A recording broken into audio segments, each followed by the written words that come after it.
Good evening to you. Thank you so much for joining us. The hacker group Anonymous has dropped a bombshell on the case of an Ohio teen allegedly drugged and raped by members of a small-town high school football team.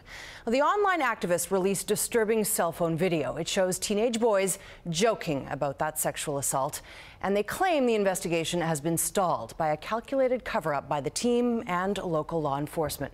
Now, we want to warn you, some of the contents of this story tonight is not suitable for younger viewers.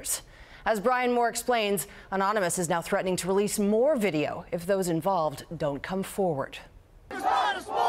A small-town Ohio rape case has exploded into an international controversy, stoked by claims of a cover-up and video leaked on the internet. That's like rape. It is rape. Bro, they raped her. You know you do it? Bro. They raped her. The victim, a 16-year-old girl, was allegedly raped repeatedly as she was dragged around unconscious to a series of parties. The suspects, two star players on the high school football team in Steubenville, a tight-knit community where football is much more than a game. The case went viral after the hacker activist group known as Anonymous stepped in.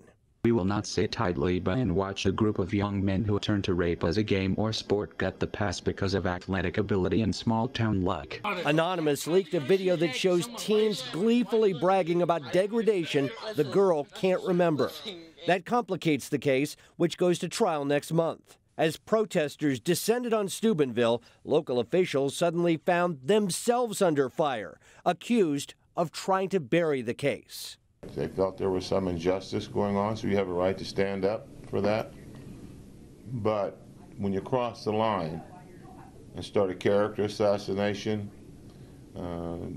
they've lost their mission. We're not going to leave this case until we're satisfied that everyone who is guilty of a crime or who we believe the evidence shows is guilty of a crime has actually been charged.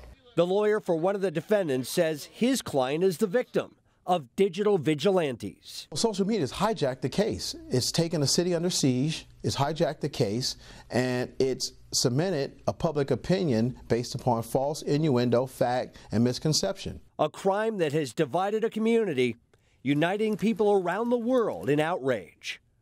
Brian Moore, Global News, Washington.